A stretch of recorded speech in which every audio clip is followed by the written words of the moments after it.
If they would have explained it a lot more better, and then I probably would have used it, absolutely. Tonight, the right to a fair representation before the courts is put into question in Alberta. I feel more safe, and thanks for the donation. After Bear Clan volunteers get stuck with dirty needles, a local company steps up to help. She made it safe and okay to have these conversations and to turn pain into art and to turn it into education and to turn it into knowledge. And the late Mi'kmaq poet Rita Joe inspires recognition by a vital service in Halifax.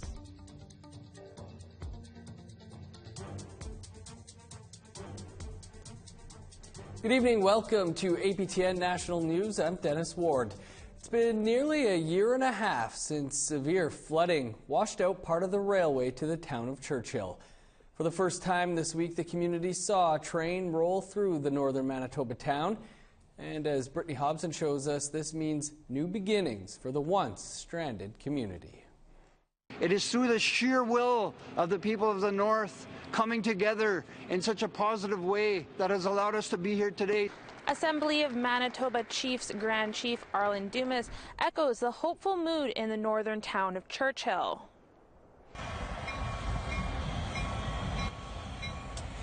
On Wednesday evening, a locomotive rolled through the community for the first time in 17 months. In the spring of last year, severe flooding knocked out portions of the railway leading to the community. Prime Minister Justin Trudeau was in town for celebrations and for what he called a victory. Churchill will have full control over its future. Now, I want to take this moment to thank the people of Churchill for your patience. You did everything you needed to do to make sure we got this done and that we got this done right. In August, a group took over the railway from previous owner Omnitracks. Previous owner, Omnitracks, had indicated time and time again that they did not want to repair this rail line. We needed to get the ownership of the rail line out of the hands of Omnitracks and into the communities, into partners here in Canada that would believe in the future we were building together here in Churchill and indeed across the north. So making sure that we did this right and properly was something that we ensured that we were able to do and that we've done in time for winter. Construction began in September and was completed in just over a month. During Thursday's visit, the Prime Minister committed money toward the future of Churchill. Today, we are also announcing more than $3.8 million towards 40 projects that will increase tourism, provide skills training, help offset the freight costs stemming from the rail line closure, and open the door for even more investments in the community and more opportunities for residents. Residents hope this will bring people back home. We hope everybody's going to get their jobs back. We've been here 5 years. We love Churchill. We have no plans on leaving anytime soon. It's been a stressful year for residents as the cost of goods have gone up due to fuel costs for shipping. But the people of Churchill say they are resilient. People are very helpful with each other, like everybody is there for everybody else, and they just all got together and fought as hard as they could to get this railway back in. The celebrations will continue as the first passenger trains are expected to arrive in Churchill by Christmas. Brittany Hobson, APTN National News, Churchill. An Indigenous advocate in Alberta is speaking out on behalf of people charged with nonviolent crimes. She says many people are not being told about their rights to a Glad You report. These reports are designed to seek alternate sentencing to prisons. Chris Stewart has the story. Ashlyn Hunt has been asked to write many Glad You reports. She told APTN that most of her reports are not accepted by defense lawyers. And she says people have not been told about their rights to a Glad You report or given too little information. I would write these reports and their lawyers would still waive their Glad You rights after I would submit a perfectly fine Glad You report. And I found out that, their lawyers would tell them that they don't have a right to these Glad reports. You're either guilty or you're not, and you have no right to get out early. Glad reports are designed to provide the judge with alternative sentencing for nonviolent crimes. Restorative justice and healing lodges are two alternatives to prison. It's a known fact that incarceration does not work on Aboriginal people. In fact, they get to sit around all day and do nothing. Treatment is a better option. It works. It's proven to work. The statistics say that it works, but yet they don't use this. Hunt says she receives letters from people telling stories of lawyers not working in their best interest. Here is one letter she showed to APTN. I've asked my lawyer to go for bail, and she will not let me. She said I'm a bad person, and she's not willing to work with me or Ashlyn Hunt, and she is not willing to listen to me or my rights. And she will not go for bail. She says I'm a bad person, and I'm going to do bad things. That's a lawyer. That's his legal defense. Hunt is meeting with Dale Simpson. Dale was convicted and spent 90 days in prison for driving while disqualified. He said his public defender did tell him about Gladue reports, but it was a brief discussion. Simpson said he would have requested a Gladue report if he had been given more information. If they would have explained it a lot more better, and then I probably would have used it, absolutely. While in prison, he talked to many inmates who, like him, did not know about their rights to the reports. And they said, right off the bat, they said they didn't qualify for it. They didn't explain it to them properly. They don't even know what it is. APTN contacted the office of the Alberta Justice Department.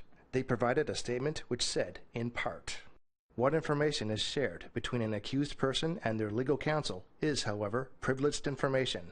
As such, we have no means of knowing what an accused person is being told.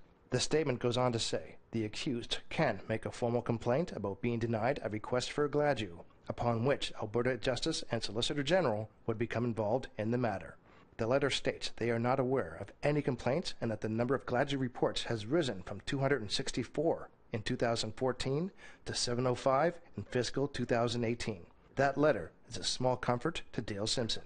That the government needs to, or the provincial government, or any provincial government, I should say, needs to actually step up to the plate and actually make it more reputable and help the Aboriginal people, because they do not care. They don't care about us. Chris Stewart, APTN National News, Edmonton. Well, as you know, it was Halloween last night, and the Bear Clan Patrol was out in full force in Winnipeg. This time, after a frightening incident, they're wearing gloves donated by a local military supply store. Daryl Stranger has the details. While kids were out trick-or-treating looking for candy, the Bear Clan Patrol was out looking for needles and knives. Okay, so we got sharps here. They can do that with more confidence. When word of a patrol member getting pricked by a dirty needle got out, a local business stepped up. Urban Tactical's retail director and his boss came up with the idea of donating protective gloves to the Bear Clan. The store donated 100 pairs of gloves, worth about $80 to $100 a pair. No, I mean, at the end of the day, we're a small independent business. So like you said, the costs to that are significant equally cost, but to a volunteer organization that has limited funds, it definitely goes a long way to them. Ginther says these gloves are not 100% poke resistant, but they will help reduce the chances of the volunteers being poked. All the gloves are puncture resistant gloves, and you still have to be cautious about them. There are certain areas on the gloves that don't have the materials that would stop that needle. So yeah, you have to understand where the protective areas are, and you still have to be cautious when you're using them. Before this donation, Bear Clan members did not have the proper resources needed to safely pick up the needles. Vanessa Roulette is the member who was poked last week. She is thankful the Bear Clan now has these gloves. I feel more safe, and thanks for the donation and for the Bear Clan, because safety first, you know. Patrol leader James Favel says donations like this are crucial to the Bear Clan's survival. To have, these kinds of supports pop up, because we have limited resources, and to have this kind of support is it's important, it's valuable. We need it. Without it, we're screwed. The gloves the Bear Clan received from Urban Tactical are a little more heavy duty than these, but it can put their mind at ease when they're picking up needles. and the support from the community is overwhelming. Daryl Stranger, APTN National News, Winnipeg. Thunder Bay Police announced its new police chief today. Sylvia Houth is the service's first female to hold the top spot, and it's a job she's already been doing for some time now. Here's Willow Fiddler with more. On behalf of the Thunder Bay Police Services Board, I am absolutely delighted to announce that Sylvia Houth has accepted the position of Chief of Police.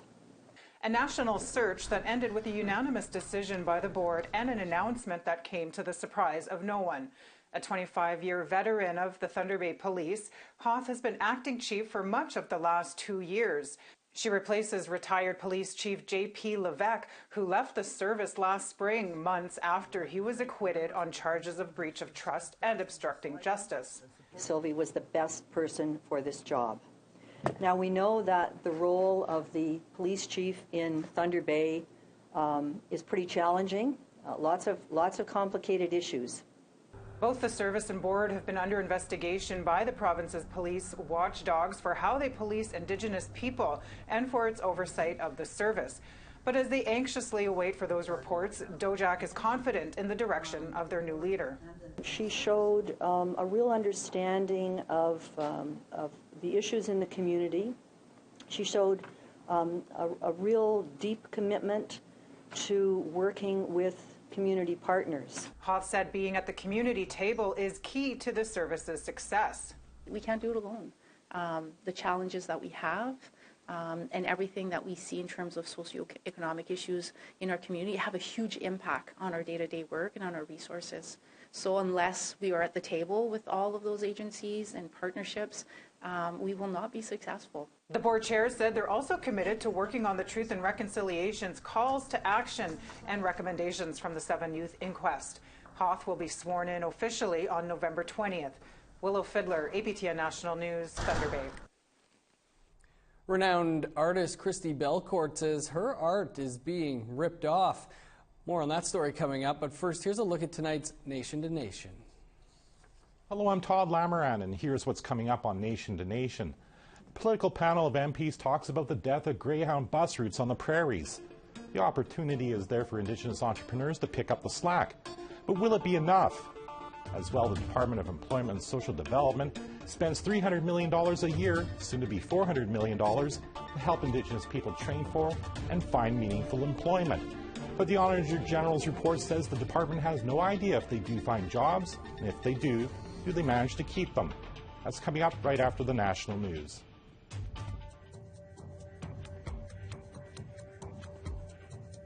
Here's a look at Friday's weather forecast starting on the East Coast. 16 and showers for Halifax, 8 and rain in Fredericton. A high of +5 for Happy Valley Goose Bay and Cartwright, sunny skies all around. +8 and rain for Montreal, 1 in Val-d'Or and Chibougamau.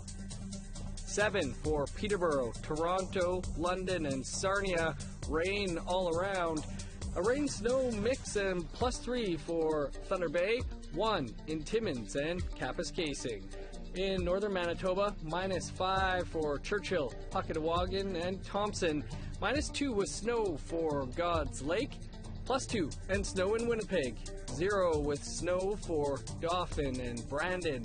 Over to Saskatchewan, 3 with a rain-snow mix for Estevan and Regina, 0 and snow for North Battleford. -4 under the sun in Uranium City, 0 for Meadow Lake.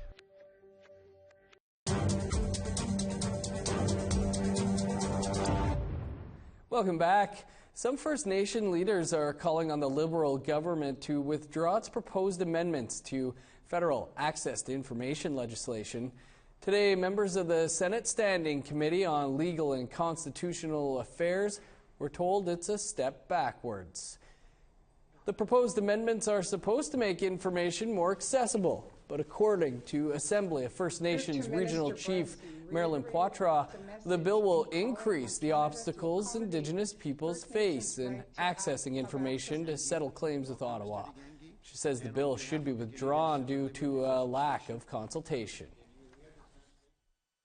An opportunity was missed in not having a meaningful consultation with First Nations on this issue. To date, the government's efforts to consult on this bill have been inadequate and fall short of its obligation and political commitments. Renowned Métis artist Christy Belcourt is seeing more and more of her artwork on social media. Problem is, she's not being given any credit. The online storefront SheDig is just one of the sites offering clothing Belcourt says are her designs. In a statement, SheDig Clothing offered this response: "Dear customer, hello, I'm very sorry for the infringement of your artist Christy Belcourt's works. We don't understand your country's culture and don't give enough respect, so we will deal with the products here." Reached by phone, Belcourt says she's trying to identify the manufacturing company supplying retailers like SheDig and questions if it's related to her collaboration with Valentino Designs based in Milan, Italy. Valentino has their legal team looking into this, but Belcourt also says there's a bigger issue at play. You know, for the amount of money that they're selling these jackets for, you know that there are people living in abject poverty who are maybe indentured or enslaved to be producing these intricate works for that amount of money. So they're not the people who are actually sewing and embroidering these works are not the ones who are making the money. You know, and mostly by and large these are women. So we're talking about a system that impoverishes other women in other countries and puts them at risk. And so I mean, it's just everything about this is just extremely offensive. A new ferry is riding the waves in the Halifax harbor. The city held a naming contest last spring, and the ferry was named after a Mi'kmaq poet. Angel Moore has the story. The reawakening again. She was born in Waikagama First Nation in 1932 and passed away in 2007. Rita Joe's poetry helps preserve Mi'kmaq culture and continues to educate others. Her most famous poem, I Lost My Talk, is about not being allowed to speak her language in residential school. Rita's daughter, Anne Joe, is glad her mother is still being recognized. In a message to APTN, she said, "My mother was like a goodwill ambassador for the Mi'kmaq, but what this showed us is that Nova Scotians have embraced her as well." Mi'kmaq poet Rebecca Thomas says Rita Joe inspired her to use her own poetry to raise awareness about Indigenous peoples. But she wrote so beautifully about something so painful, and she made it safe and okay to have these conversations and to turn pain into art and to turn it into education and to turn it into knowledge. Passengers on the Rita Joe ferry felt the name is a good way to get people talking about Indigenous history.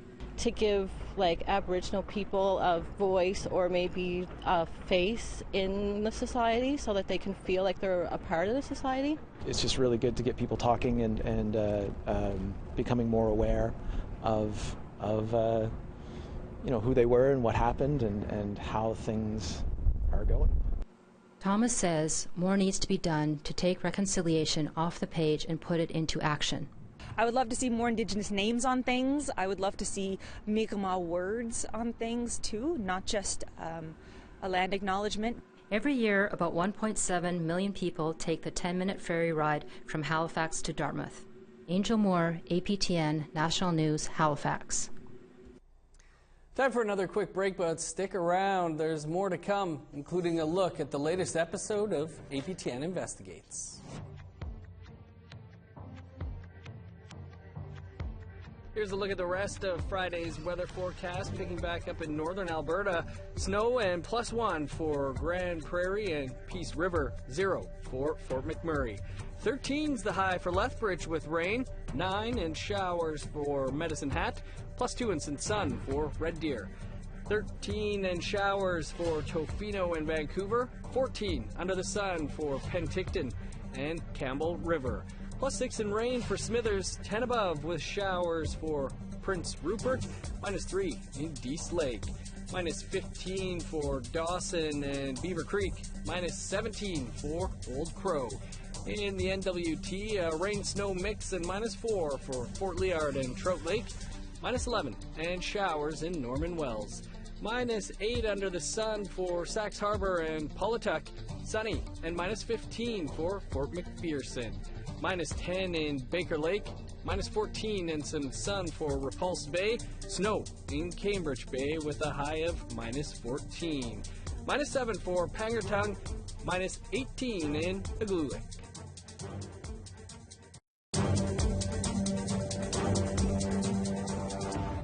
Welcome back. APTN Investigates continues their 10th season with Last Resort tomorrow night. Reporter Chris Reed dug into the story of a 1970s wilderness camp meant to reform so-called juvenile delinquents who instead suffered abuse. Here's a preview.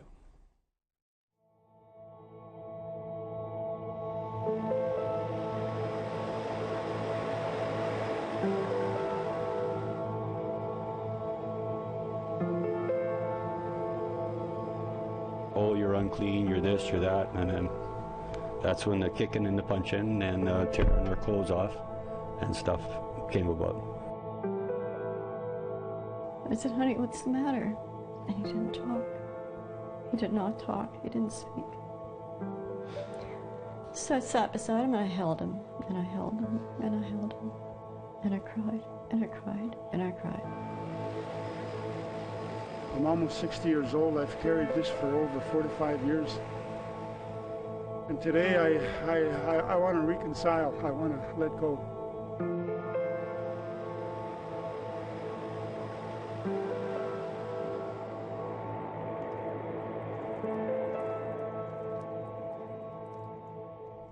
You can watch the whole episode tomorrow night on APTN Investigates right after the news.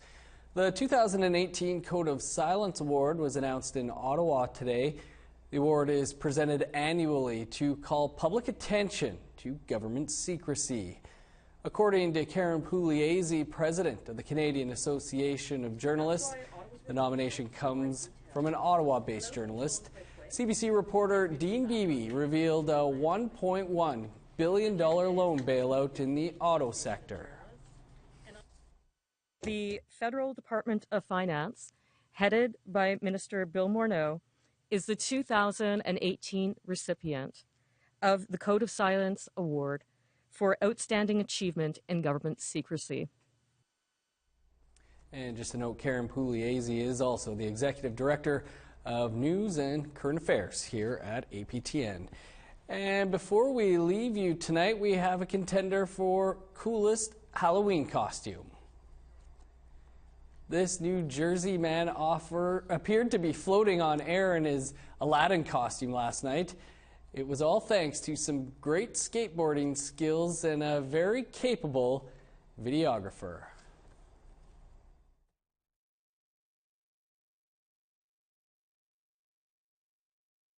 That does not look safe at all. That is your APTN National News for this Thursday. For much more, including the latest on the 60s scoop and an exclusive story on the discovery of a strap used at a residential school, visit our website, aptnnews.ca. Don't change the dial. Nation to Nation with Todd Lamoran starts in just a few minutes. I'm Dennis Ward. Have a great night.